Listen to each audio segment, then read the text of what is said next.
Hello, my Z followers, and welcome back to the question where you have the questions and I have the answers.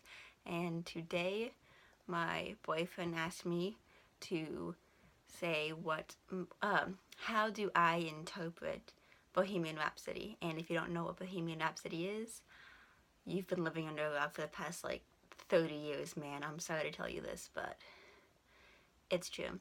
Most recently, it's title of a movie about Freddie Mercury and Queen, but originally it was one of the greatest hitting songs.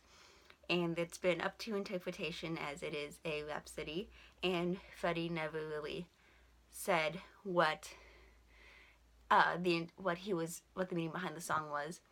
When people speculated it could be a story about murder and love, people could say it was what his coming out song, and here I am just to put my interpretation on the table. It could be in no way right. It's probably very off, as I don't know what Freddie was thinking at the time, as he's dead now. Sorry, rest in peace. So if you disagree with me, leave in the comments. If you'd like to have a discussion about, leave in the comments. If you agree, leave in the comments. Any questions, comments. Comment below, because I love you guys. I love hearing from you guys. I don't hear from you guys often enough. So anyway, now to stop my rambling, Bohemian Rhapsody. Let's go. First of all, I just wanted to talk about the title, because the title indicates a lot about what it could be about. You know, bohemian, sort of living by your own rules, freedom, that sort of sense of purpose. It's kind of like hippies, but more sophisticated hippies. Rhapsody, it's a multitude of songs that sound completely different, but may have an underlying theme. For example, Rhapsody in Blue, which is a great classical song, one of my favorites. I love it. It's basically a whole bunch of different orchestrated music, but the underlying theme is they're all a little bluesy or jazzy sounds. And so my interpretation of Bohemian Rhapsody is that it's different chunks or different pieces of his life that make up who he is and who he wants to be and who he is now.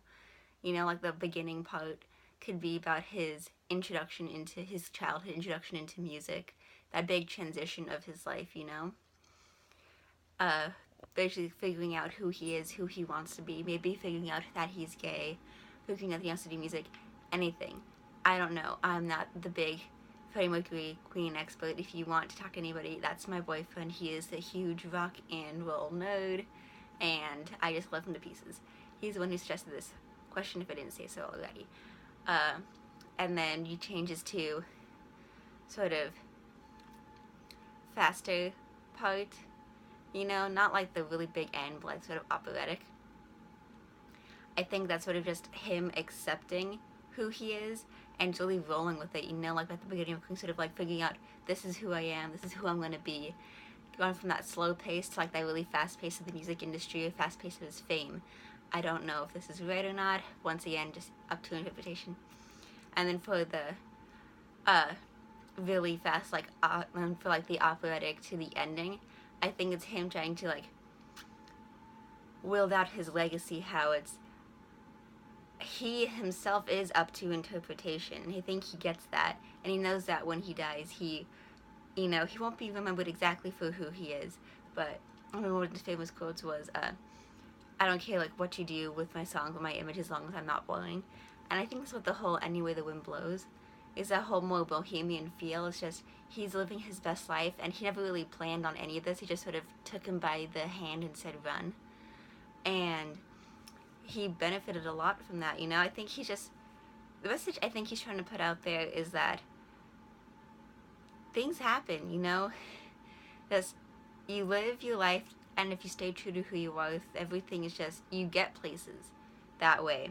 I firmly believe that's what he was trying to say, in that each different chunk of the song, because it is a rhapsody, it goes from one song to another, and the whole underlying theme is that it's all something that could be described as a feeling of what he could have experienced. And yeah, I think the ending is that he's going to express himself and put himself out there how he wants to be, and that he hopes to be remembered like that, and that that's the whole fuck you to everybody who said that Queen wouldn't work, who just was mad about him being gay or anything. And just the whole F you to critics You know, because he made it that far off of just going with it and doing what he loved. And once again, this could be totally off. I could just be pulling shit out of my ass.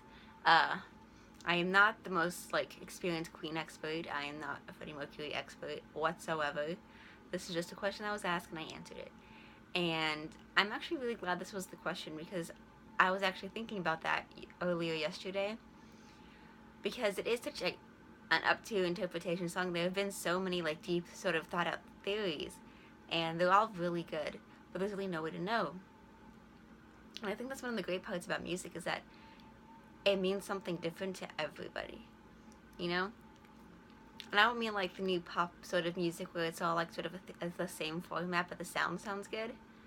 I think it's one of those like really deep like emotional songs where it's like this means something to you, but that can mean something else to anybody else and something else to the next guy, and it could be completely nothing to you because it could not apply, but it could mean something to somebody else. And the fact that music can be up to interpretation, especially something like this.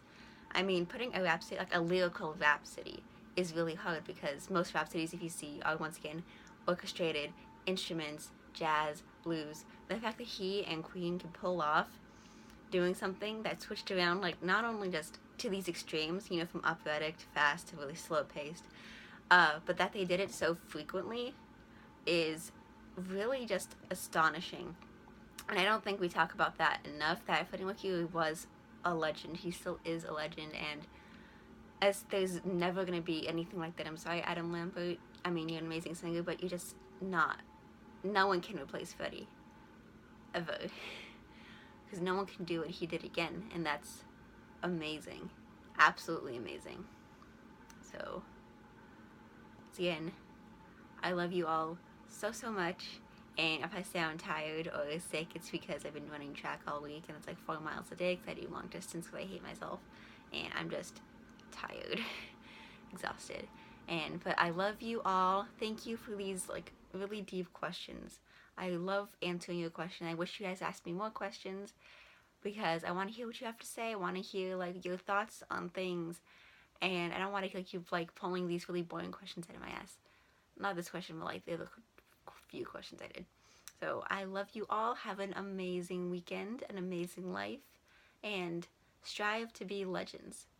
So long, and thanks for all the fish.